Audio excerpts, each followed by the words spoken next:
Hello, this is Notaspringchick, and we're talking about stretching your dollar. Today, it's about food because, well, that's one of the things everybody always wants. I grew up in the supermarket industry. My father always said, you know, everybody's always got to eat.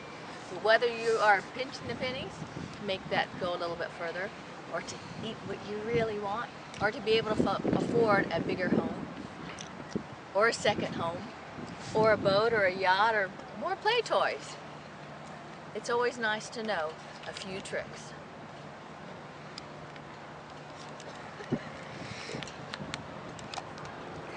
So today we're going to talk about how you can make your food dollars go further.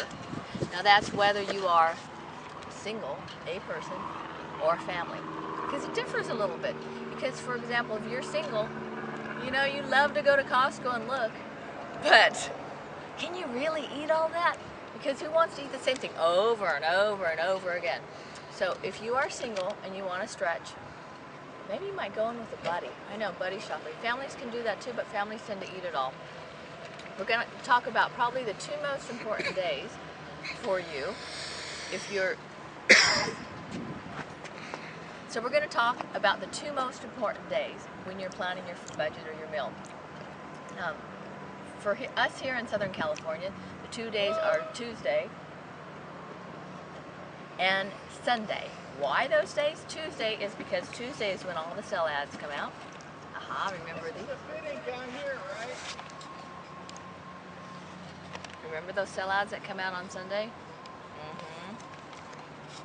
They come out on Wednesday too, don't they? Oh, that's right. Excuse me. Let's back it up. There's two different groupings that come out. One is, is it Tuesday? I think it's Tuesday. Your area may differ.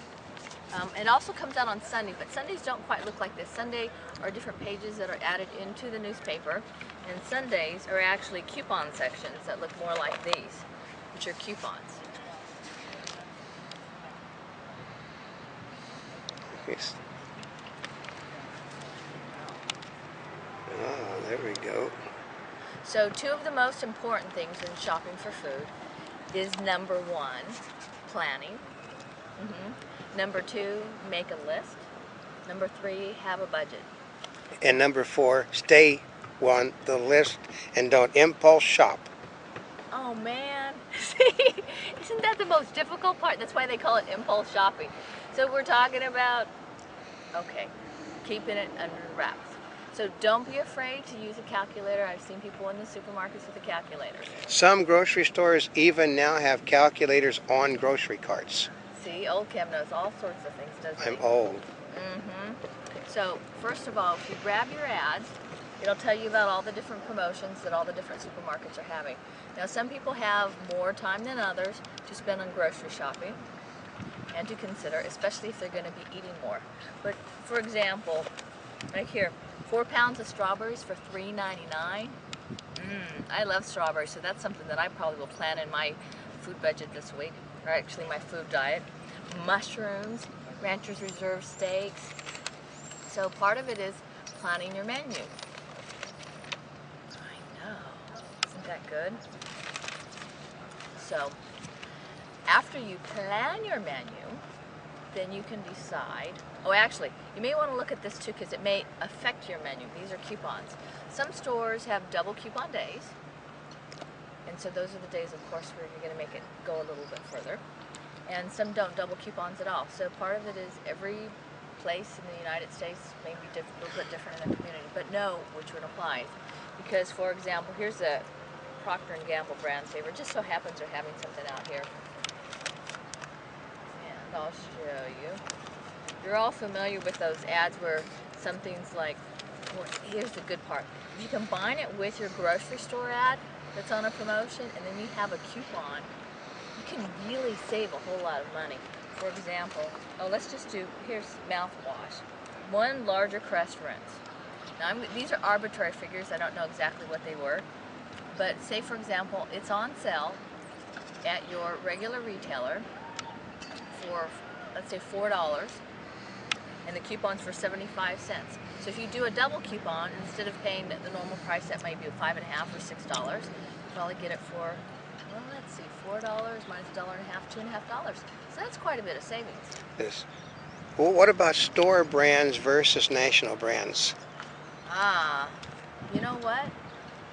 Oftentimes, store brands are just as good as the national ones. However, sometimes the national brands can be cheaper than the store brands depending on who's having to sell. So always check the prices because you never know. But oftentimes the store brands are just as good. And oftentimes they're made in exactly the same place and they just have a different label on them.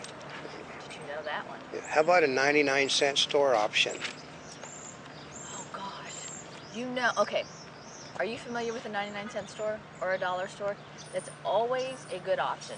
Now here's the trick on those, is knowing when they get their materials in, because if you go in at the same time as everybody does, everything's going to be picked over. But you can get some national brands things in there at a much lower price. But part of it is knowing what actually is of value, because actually at a 99-cent store, you can actually pay more for something than you would in a regular supermarket.